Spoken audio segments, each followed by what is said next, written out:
Hi, my name is Jessica Chapman, and my persuasive speech today will be about how we should be against assisted suicide. According to Carter 2015, if assisted suicide was legal in all states, that would allow for 0.25% of all deaths to be caused by a physician's own two hands. All of us know of someone who has a disability or existing condition or disease that can worsen with age or other factors.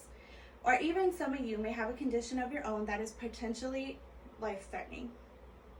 Imagine feeling so hopeless in how your life ends, so you decide that you would just like to end your life in the hospital you're at instead of fighting. Imagine that feeling of having no hope. All of us in this classroom have experienced that feeling. Maybe not to that extent, but surely have had this feeling at some point in their lives.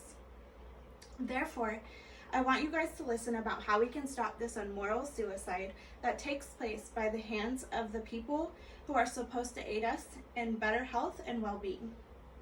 I am credible to argue about assisted suicide being inhumane because I have done hours of extensive research.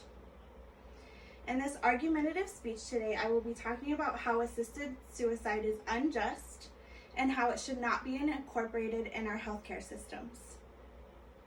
Firstly, I will inform you guys about what exactly assisted suicide is.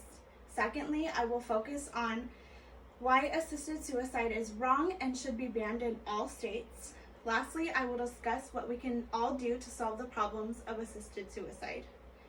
Now that I have done an overview of what I will be informing you about today, let's move on to exactly what assisted suicide is.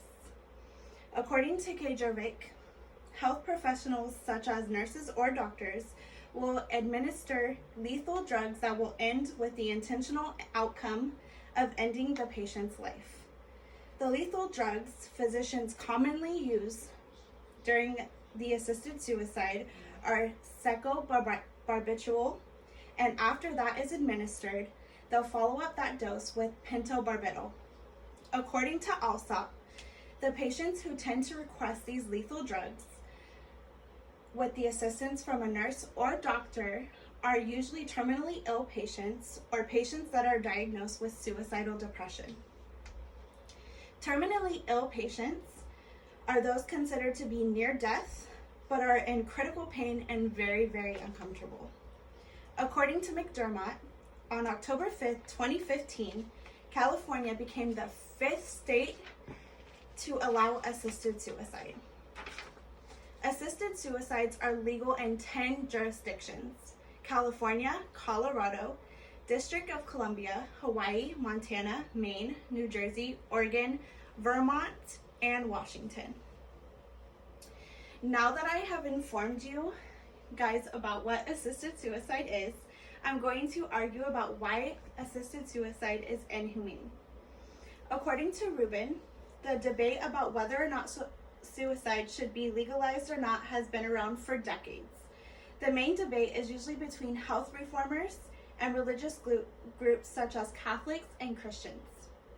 According to Duckett, the issue with assisted suicide is that people are playing God and not receiving the proper counseling or other mental health care alternatives that could possibly help patients determine other options than death. Healthcare reform should be up for debate, not whether assisted suicide should be legal or not.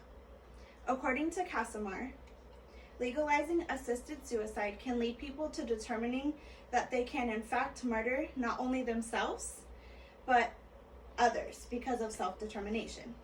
This means that people will begin to take killing themselves and others into their own hands. They'll feel more justified by doing so because of the law prohibiting assisted suicide. Now that I argued why assisted suicide is inhumane, let's go over the solutions in place of assisted suicide. According to Casimir, he debates that the patients are allowed to change their minds as much as they please up until the lethal drug is administered. The problem with this fact is that if the patient is debating back and forth like that continuously, assisted suicide should not be offered on the table at that point.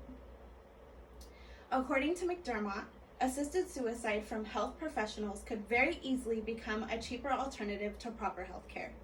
The solution for this is incorporating more efficient, affordable health care for all. Patients shouldn't feel the need to die voluntarily because they're so mentally ill or in pain because of an illness. According to Kajarvik, the doctors and nurses' job is to aid patients back to health and comfort them during difficult times while remaining unbiased and non-persuasive. The solution for this is not allowing for doctors to be able to aid in the giving of the option for assisted suicide.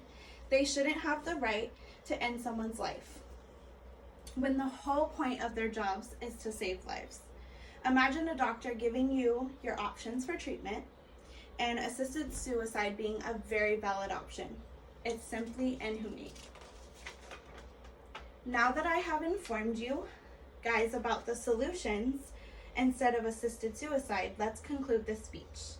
In this argumentative speech today, I talked about how assisted suicide is unjust and how it should not be incorporated into our healthcare systems. Firstly, I informed you guys about what exactly assisted suicide is. Secondly, I focused on why assisted suicide is wrong and should be banned in all states. Lastly, I discussed what we can do to solve the problem of assisted suicide. In conclusion, the physician's assisted suicide law should be banned in all 50 states, and here's how we can all take affirmative action in helping to do just that. By speaking more about this topic that occurs in our own state, California. We need to take this to the streets and protest the solution that is no solution at all. People need to be informed about just how immoral assisted suicide is. We can also email our current Senator, Camilla Harris, at harris.senate.gov to end assisted suicide with a more direct approach. Thank you.